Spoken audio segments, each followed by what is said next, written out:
कोई दिक्कत नहीं। सत्संग की कोई मना नहीं। जिस समय पर द्रौपदी का केश खींचा गया था उस समय द्रौपदी रजस्वला थी, रजोधर्म से। तो क्या भगवान ने उसका चीर नहीं बढ़ाया? भगवान सोच लेते, विचार कर लेते कि द्रौपदी रजोधर्म में है तो इसका चीर नहीं बढ़ा सकता मैं। भगवान जब भी मिला है तुम्हारे इस काया को देखकर नहीं मिला, भगवान जब भी मिला है तुम्हारे दिल की भाव को देखकर, तुम्हारे हृदय को देखकर। कोई तुमसे कह दे कि अच्छे कपड़े पहनकर भगवान के मंदिर जाया करो, श्रेष्ठ वस्त्र पहनकर भगवान के मंदिर जाया करो।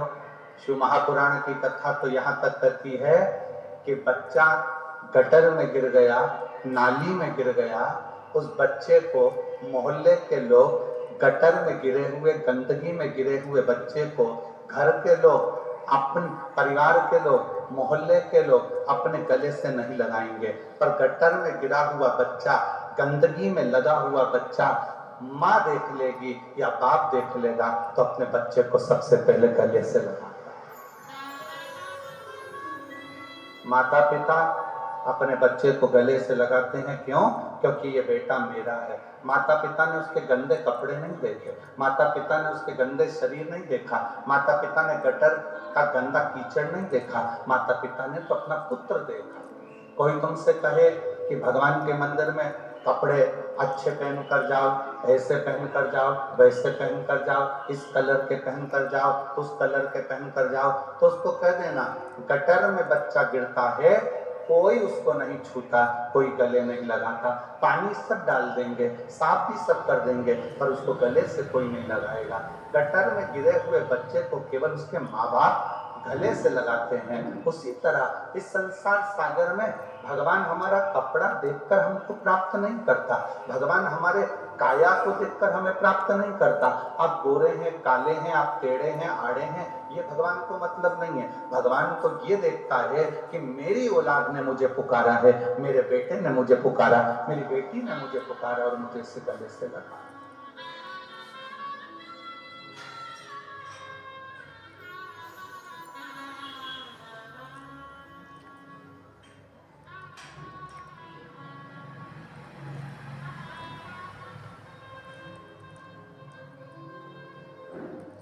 किसी ने प्रश्न किया, गुरुजी हमें कुंभ में जाना है, हम क्या लेकर जाएं?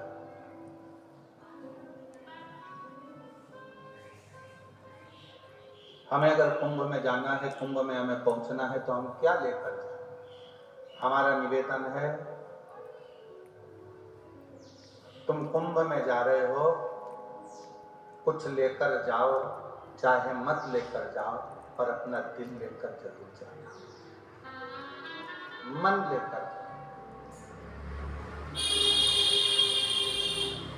कुंभ में पहुंच गए और तीर्थ, मंदिर, कथा, सत्संग, कुंभ, ये जितनी भी जगह पर जाओ, तुम अपना मन लेकर जाओ, अपना दिल लेकर जाओ, अपना हृदय लेकर जाओ।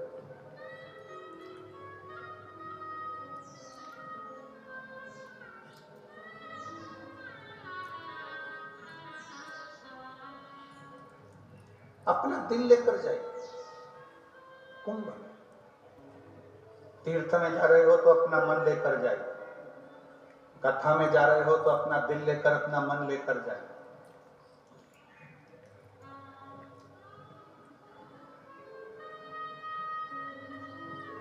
कुंभ में पहुंच गए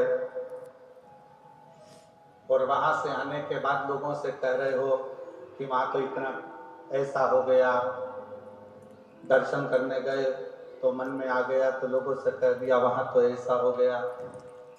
आप यहाँ आ गए कथा में, और कथा में आने के बाद आपने कह दिया कि वहां भैया बहुत धूप थी, ऐसा था, वैसा था, और अन्य बातें आप लोग न करें। श्रेष्ठ कथा में, सत्संग में, भजन में, कीर्तन में, स्मरण में, प्रभु के नाम में, प्रभु की भक्ति में। आप जब जाओ तो अपना पूर्ण हृदय रखकर, पूर्ण दिल रखकर जाओ, पूर्ण मन रखकर। मंदिर से वापिस घर जाओ तो मंदिर की कभी बुराई मत करना। तीर्थ से घर जाओ तो तीर्थ की कभी बुराई नहीं करना। शिव महापुराण से घर जाओ तो शिव महापुराण की कभी बुराई नहीं करना, कभी नहीं। चौथा, इन तीन से भी बढ़कर एक चौथा स्थान है जहां की बुराई नहीं करी जाती। वो चौथा स्थान है, एक पिता अपनी लड़की का विवाह कर रहा हो और उसके विवाह में तुम गए हो, कोई कमी अगर रह जाए तो उस बाप की बेटी के विवाह की कभी बुराई मत करना। ये चौथा स्थान। एक बाप ने अपनी बेटी की शादी करने में कितना कितना जोड़ा होगा, कैसे कैसे जोड़ा होगा। एक माँ ने अपनी बेटी की विदाई करने के लिए तक कमाया होगा, ये वही जानती है।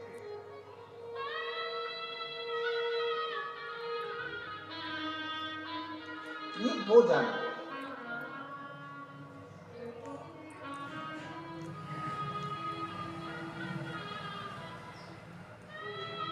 300 रुपए की एक भोजन की प्लेट बफेट, 500 रुपए की एक बफेट की प्लेट भोजन की। वो भोजन की प्लेट 500 रुपए की प्लेट उठाई और 500 रुपए जुड़ गए।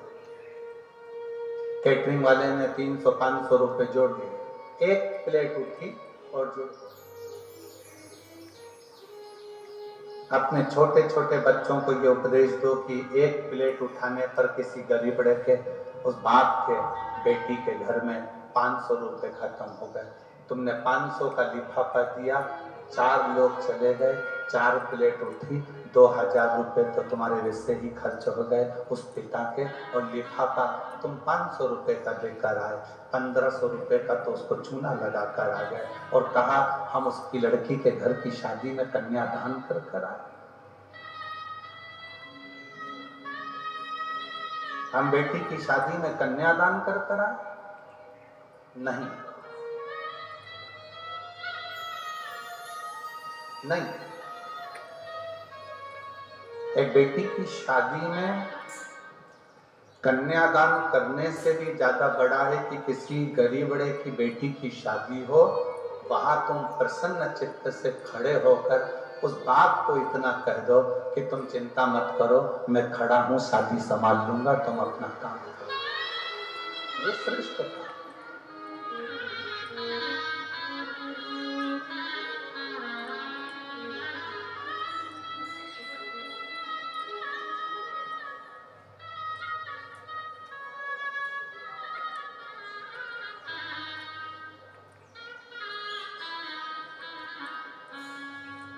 जब कुबेरेश्वर बाबा की धर्मशाला बनकर तैयार हो जाएगी ना,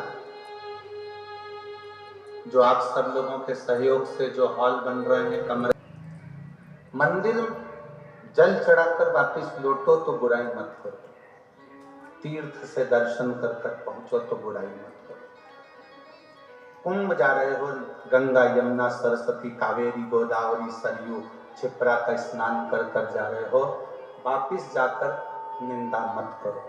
और चौथा स्थान जो मूल है, किसी बेटी के विवाह में अगर जा रहे हो तो उसके घर में अगर खाने की थोड़ी कमी पड़ जाए, कोई व्यवस्थाओं में कमी पड़ जाए, कोई कमी रह गई है तो उसको नजरअंदाज करो और उस बेटी के विवाह की बुराई कभी मत करो, क्योंकि वो अपनी बेटी है, अपने गांव की बेटी है, अपनी बेटी। मेरी जीजियों, मेरे जीजाओं, मेरे बेटा बेटियों, आप लोग आज के समय में जानते हो नहीं जानते हो हमें नहीं मालूम, पर यहाँ जितनी मेरी बुजुर्ग माताएं बैठी हैं या बुजुर्ग पिता बैठे हैं, जो मेरे भाऊ बैठे हैं, जो मेरी आई बैठी हैं, इनसे पूछिएगा कि पुराने समय में गांव में अगर एक लड़की की शादी होती थी तो पूरे गांव के लोग उसमें मेहनत कर कर पूरे गांव के लोग बारात को संभालते थे और ऐसा लगता था कि गांव में किसी एक की शादी नहीं, पूरे गांव की बेटी की शादी होती थी, पूरे गांव। आपको मालूम है ये धर्मशाला है, ये गार्डन, ये मंगल कार्यालय, ये तो अब बने। गांव में शादी होती थी तो जितने घर होते थे बारात उन घरों में, प्रत्येक घर के अंदर बारात, प्रत्येक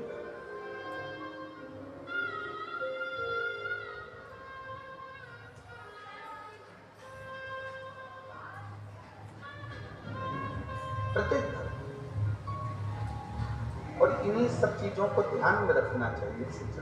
जब कुबेरेश्वर धाम पर धर्मशाला का निर्माण, अगर कोई तुमसे कह दे कि तुम्हारा ग्रह बेकार चल रहा है, तुम्हारी राशियां बेकार चल रही है, तुम्हारे दोष है, कोई कह दे कि तुम्हारे ऊपर ये दोष है, कोई कह दे तुम्हारे ऊपर वो दोष है, कोई कह दे तुम्हारे नक्षत्र बेकार चल रहे हैं, कोई कहे तुम्हारा एक्सीडेंट का योग है, कोई कहे तुम्हारा ये योग चल रहा है, कुछ कर सको ना कर सको, एक काम जरूर करना, किसी बड़ के पेड़ के नीचे, बट वृक्ष के नीचे थोड़ी देर बैठकर रोज प्रतिदिन श्री शिवाय नमस्तुभ्यं का जाप करना प्रारंभ करो, या पंचाक्षर मंत्र जपो नमः शिवाय, या षडाक्षर मंत्र जपो ओम नमः शिवाय, या महामृत्युंजय मंत्र जपो।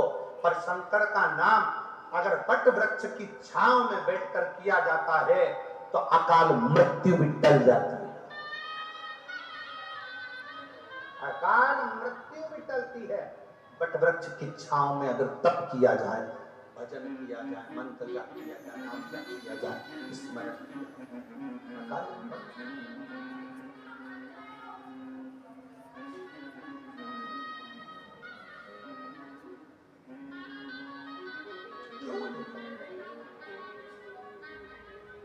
और जब हम बट वृक्ष की छांव में बैठकर भगवान का भजन करते हैं तो शिव तत्व हमारे ऊपर कृपा करता ही है।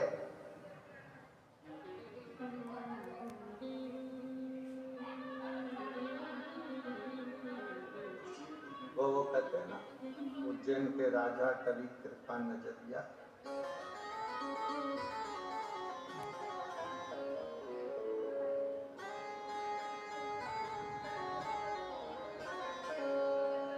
उज्जैन के राजा कभी कृपा नजरिया, राजा महाराजा कभी कृपा नजरिया, दुखिया पे डालना रे ओ भोले बाबा। उज्जैन के राजा कभी कृपा नजरिया, राजा महाराजा कभी कृपा नजरिया, दुखिया पे डालना रे ओ भोले बाबा। उज्जैन के राजा कभी कृपा नजरिया, राजा महाराजा कभी कृपा नजरिया, दुखिया पे डालना रे